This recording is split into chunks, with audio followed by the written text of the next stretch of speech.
All of a sudden, Jacob finally gets alone with God. God says, now that I have you alone, now I'm going to show you who you really are. And it's going to start with a fight. Now I'm going to ask my dad to come out here real quick and help me preach as I land this plane. Y'all doing all right? Y'all welcome my dad, Robert Madu, Sr.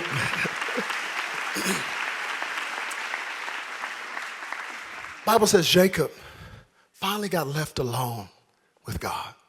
And when he's left alone, all of a sudden the Bible says a man just appears out of the blue. Now this is in the Bible called a theophany. This is a physical manifestation of the pre-incarnate Christ. This is God. This is God that shows up. It's not just a man, but it is God. The thing I found intriguing reading the text is that throughout the Bible, we see theophanies. We see the pre-incarnate Christ showing up. But more often than not, he comes to bring a pronouncement, a blessing, a word, kind of like with Abraham.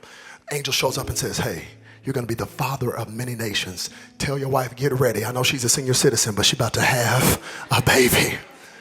Usually they give a word, some type of pronouncement, but not with Jacob. When God shows up, the man shows up, he doesn't say a word. He don't even open up his mouth. He just starts knocking Jacob upside the head, just starts fighting with him. Because how many know it is a fight to become who God has called you to be? Please don't miss this. God will comfort you into relationship, but he will fight with you to get your identity out. He loves you, but he will wrestle with you. Come on, just like a mama eagle who loves her baby eagle and for a season will just bring in the baby eagle worms, the baby eagle just eating worms, having a good time. Oh, mama, are the worms going to be fried next week? Yeah, baby, just eating it for a while. But then all of a sudden, mama eagle, who loves baby eagle, stops feeding baby eagle one day and takes her beak and starts tearing apart the nest while baby eagle is in it. And baby eagle's looking like, mama, what you doing? You tearing up the whole house. What are you? And mama keeps doing it and then takes her beak and pushes baby eagle off the top of the tree. And baby eagle's like, mama, what are you doing? I will die. I'm going to die.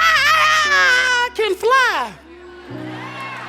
Come on, there's some things you won't ever know who you are until you, oh, come on, somebody, till you get in the midst of that fight. It's going to show you who you are.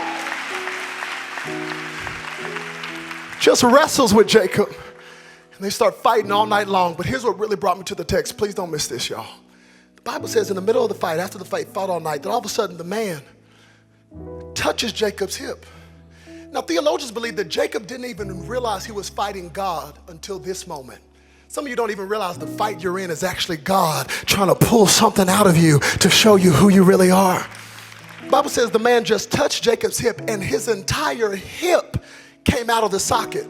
Now, when I read it, I thought, man, this had to be a big touch. He must have just grabbed his hip and pulled it out. I started studying the text. Not at all. This was actually the lightest tap, the lightest touch. The man just went, boop. After fighting all night, just went, boop, and Jacob's entire hip came out of the socket. Come on, I know some powerful people, but I don't know anybody powerful enough to just touch your hip like boop, and your whole hip come out of the socket. The only person that got the power to touch your hip like boop, and it come out of the socket has to be the person that put your hip together, has to be the person that formed you, has to be the person that created you. So that's when the fight transitioned, and he realized, I'm not just fighting a man, I'm fighting God. So he switched his posture from wrestling to saying, I'm not going to let you go till you bless me. Whew. Let me see if I can really make it plain. I had my dad up here because when God touched his hip, it reminded me of how I used to wrestle with my dad when we were kids. You remember? And believe it or not, he used to be taller and I was shorter. And we wrestled all the time. And I go up, I was trying to wrestle with my dad.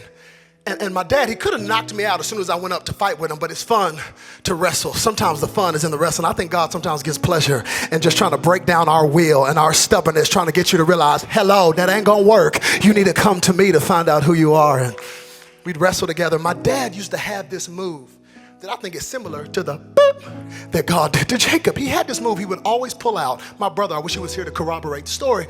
He had this move called the Nigerian hold. Can't make this up, people.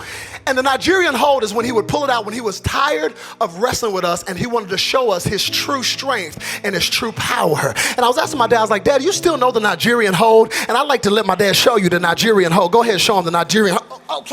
Okay. That's what God was doing with Jacob. And the message of the Nigerian hold is this. Don't you get it twisted. I brought you in this world and I can take you out. I am your father. I am your God.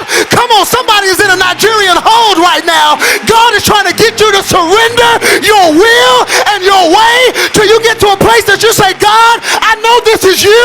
You got the power to break me, but you also got the power to bless me. So I'm not going to let you go until you bless my soul. I don't know who's in a Nigerian hold right now, but don't you let go of God. Don't you give up in the midst of that fight. He's trying to show you who you are. Jacob said, I realize who this is. God is in this fight. He says, I'm not going to let you go until you bless my soul. I don't know what fight you're in, but the worship team set it up so beautifully as we ended worship today singing, I surrender. Somebody needs to surrender today with their hands up, saying, God, I know this is you. Make me, mold me to who you want me to be. I surrender.